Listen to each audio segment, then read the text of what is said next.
Nous sommes le 29 décembre 1953 à Bladensboro, une ville entourée de forêts de pins et de marécages dans l'état de la Caroline du Nord aux États-Unis. La nuit est déjà tombée quand une femme de la région entend brusquement les aboiements et gémissements inhabituels des chiens de ses voisins et des alentours. Trouvant ce comportement étrange, elle sort de chez elle et va voir ce qui se passe.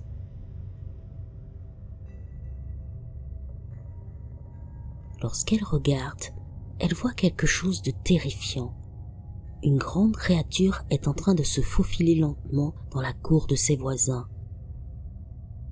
Cette bête énorme a un visage de chat.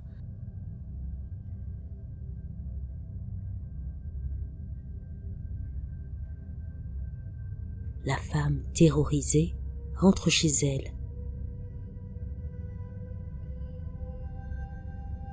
Plus tard, celle-ci va contacter la police pour leur signaler ce qu'elle a vu. Le même jour, un agriculteur du coin aperçoit aussi une créature qu'il décrit de la même manière. Il affirme que cette dernière a sauté sur son chien et l'a traîné dans les sous-bois.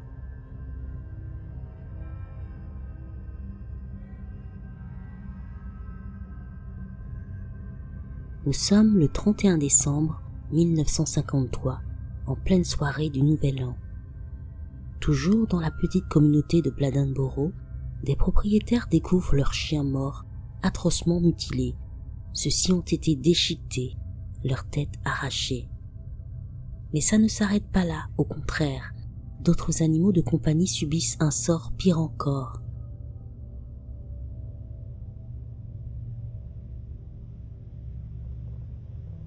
Ainsi, certains ont été tellement mâchés qu'on ne les reconnaît même plus.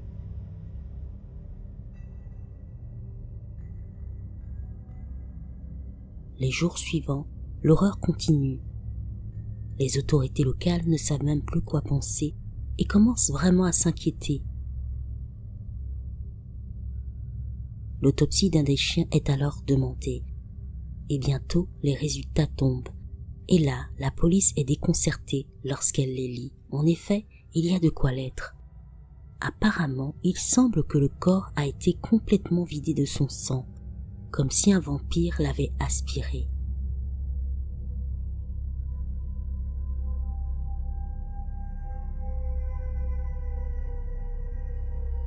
Le temps passe et les choses ne s'arrangent pas. Il n'y a pas que les chiens qui sont mutilés. D'autres types d'animaux subissent le même sort.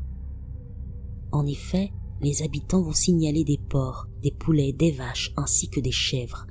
Eux aussi ont été comme vampirisés et massacrés.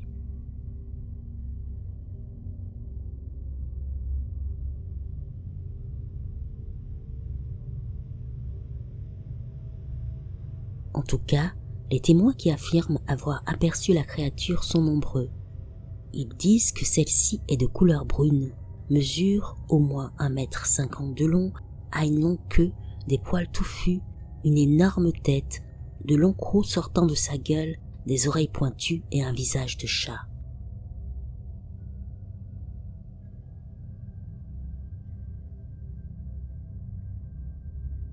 Bien sûr, les journaux ne tardent pas à s'emparer de l'histoire.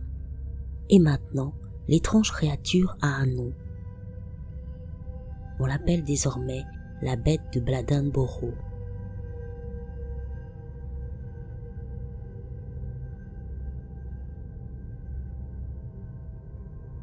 Avec la nouvelle de sa présence dans le coin, des gens venus de toutes parts ne vont pas tarder à débarquer. Leur intention est de capturer cette bête ou de la tuer.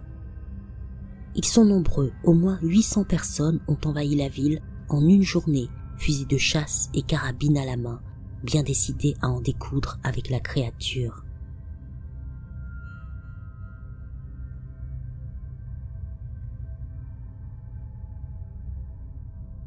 Ils se sont rassemblés pour commencer à la traquer à travers les bois et les marécages.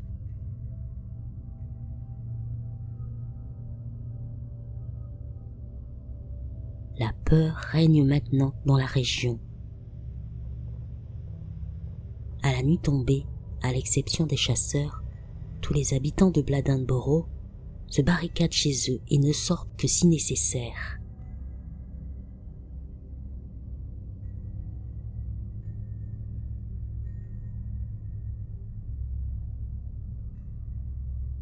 Nous sommes à quelques kilomètres de Bladenboro, dans le mois de janvier 1954.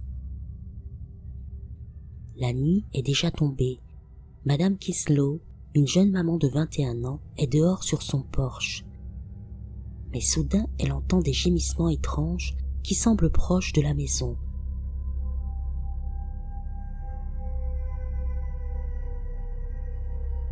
Elle tourne la tête et d'un coup, son sang se fige.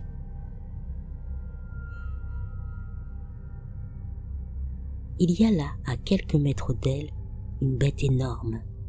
Elle peut bien la voir car c'est la pleine lune. Elle n'avait jamais rencontré un tel animal auparavant. Il a une énorme tête et son faciès ressemble un peu à celui d'un chat, un tigre ou une panthère, mais il est bien plus gros et bien plus effrayant que ça.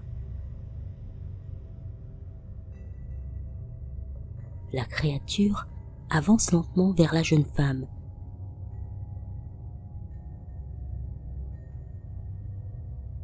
Elle fixe sa proie d'un air menaçant. Alors la jeune maman, malgré sa peur, prend son courage à deux mains, se met à hurler et se précipite vers la porte d'entrée, l'ouvre et s'engouffre à l'intérieur, verrouillant celle-ci aussitôt derrière elle.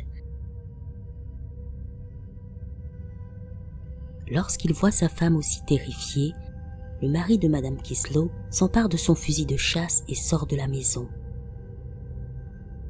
Mais la bête, visiblement effrayée, s'enfuit dans les bois poussant un cri semblable à celui d'un bébé ou d'une femme qui pleure, mais en plus terrifiant, du genre qui vous donne des frissons dans tout le corps.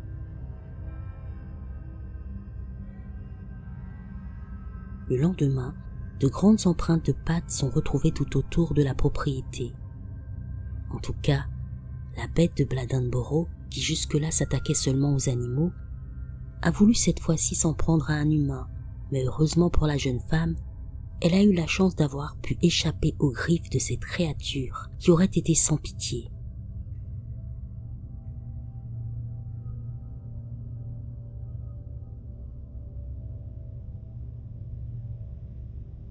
Quelque temps après, vers la fin du mois de janvier, le maire de Bladenboro, Bob Fussell, et le chef de la police, Forrest, ont décidé que la traque de la créature devait s'arrêter là, car le problème était réglé d'après eux.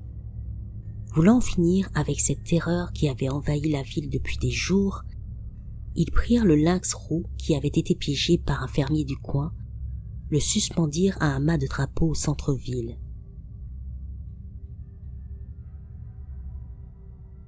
Les deux hommes ont mis une pancarte en dessous de l'animal qui disait « C'est la bête de Bladenboro ». Environ plus d'une semaine après, les choses se sont calmées et les chasseurs sont rentrés chez eux.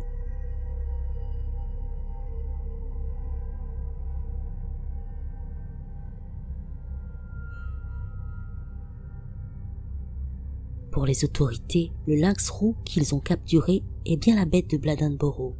De plus, les attaques ont cessé après sa capture.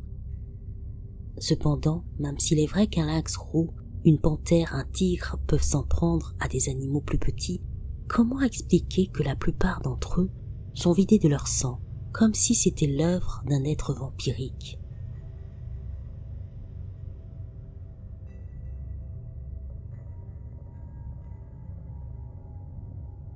Au fil des années, quelques attaques ressemblant à celles de la bête ont été signalées dans d'autres régions de la Caroline du Nord. En septembre 2007, à Lexington, un matin de bonne heure, Glenda et Bruce Floyd, propriétaires d'une ferme de 100 acres, ont été témoins d'un spectacle horrible. Ils ont trouvé une soixantaine de leurs chèvres massacrées, le cou déchiré et vidé de leur sang. Bizarrement, elles n'avaient pas été mangées. Plus tard, dans une autre ville, à Greensboro, un homme a aussi retrouvé ses chèvres tuées de la même manière.